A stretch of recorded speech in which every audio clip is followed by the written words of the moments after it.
दोस्तों, मेरा नाम है सुशांत भूषण। कहानियाँ सुनाता हूँ। अगर ये कहानी आपको अच्छी लगे तो चैनल को सब्सक्राइब कर दीजिएगा और लाइक का बटन ज़रूर दबाइएगा। आइए कहानी शुरू करते हैं। आज की भूतिया कहानी महाकुंभ की है और सच्ची घटना पे आधारित है। सुमित सिंह एक 20 साल का लड़का पहली बार अपने माँ बाप और बड़े भाई निर्भय के साथ 2012 में प्रयाग के महाकुंभ में गया था।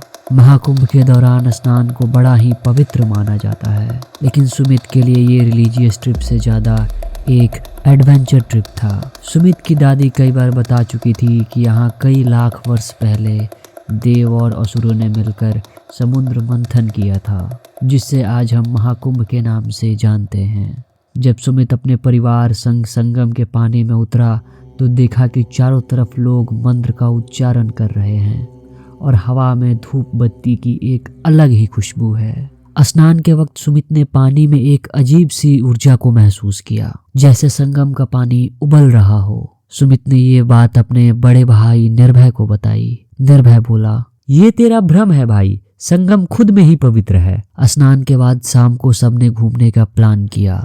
हर तरफ अघोरी, नागा और अन्य साधु थे।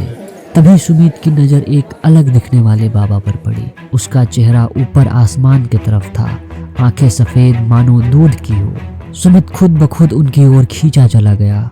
बाबा अपने ध्यान में लीन थे। उसी समय निर्भय बोला कि बाबा को तंग मत करो, उनकी साधना को भंग करना सही नहीं होगा। लेकिन सुमित ने एक ना सुनी और बाबा की ओर चल पड़ा। बाबा अभी ध्यान में मग्न थे। सुमित ने उन्हें आवाज लगाई, बाबा, बाबा, ओ बाबा। बाबा ने कुछ नहीं बोला। तभी उसने पास पड़े एक सूखी लकड़ी से बाबा के देह को धीरे से छुआ। बाबा की आंखें एकदम से खुली और सुमित को ऐसा लगा जैसे बाबा गुस्सा हो गए। लेकिन बाबा ने नर्म आवाज में बोला, आ गया तू, तेरा ही इंतजार था। सुमित घबराते हुए बोला, बाबा आप मुझे जानते हैं क्या?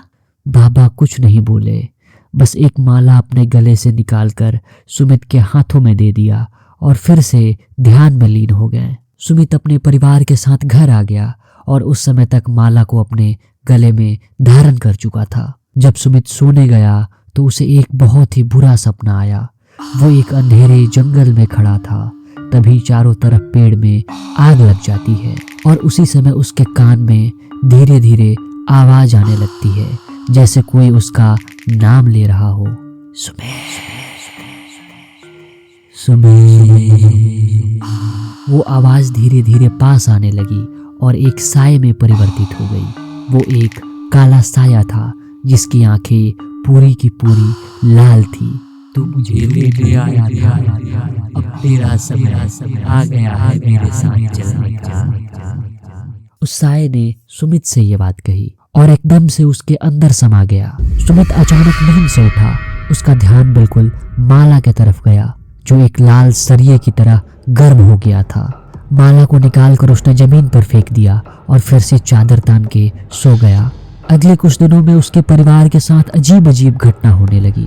सुमित के पापा के कपड़ों की दुकान में आग लग गई। उसके भाई को नौकरी से निकाल दिया और उसकी माताजी की तबीयत बिगड़ने लगी। एक दिन सुमित अपने कमरे में सफाई कर रहा था। तभी अलमीरा में उसने उसी माला को देखा जो कुछ दिन पहले उसने फेंक दिया था। सुमित को यकीन हो गया कि जो भी कुछ हो रहा है वो सिर्फ और सिर्फ इस माला के कारण हो रहा है।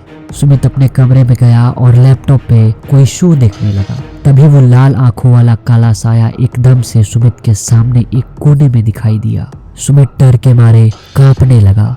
वो साया नजदीक आया और बोला,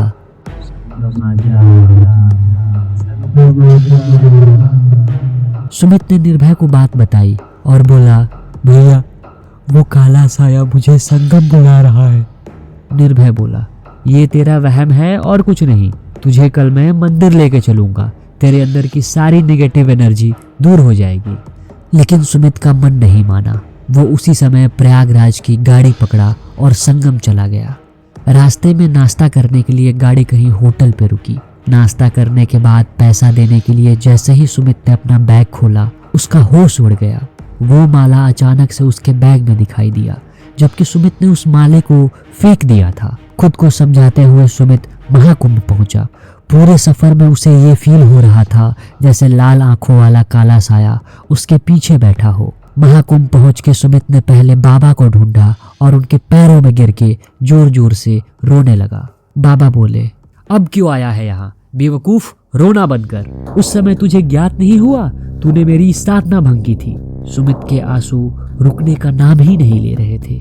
बाबा को भी सुमित पे दया आ गई और उससे वो माला लेके अपने गले में डाल लिया। जैसे ही उन्होंने अपने गले में माला डाला, लाल आंखों वाला काला साया प्रकट हुआ और बाबा के भीतर समा गया। माला के जाने के बाद सुमित को बहुत ही हल्का महसूस होने लगा और फिर जाके सुमित ने दोबारा संगम में स्नान किया और फिर उसे समझ में आ गया कि किसी भी साधक की साधना डिस्टर्ब भंग नहीं करनी चाहिए।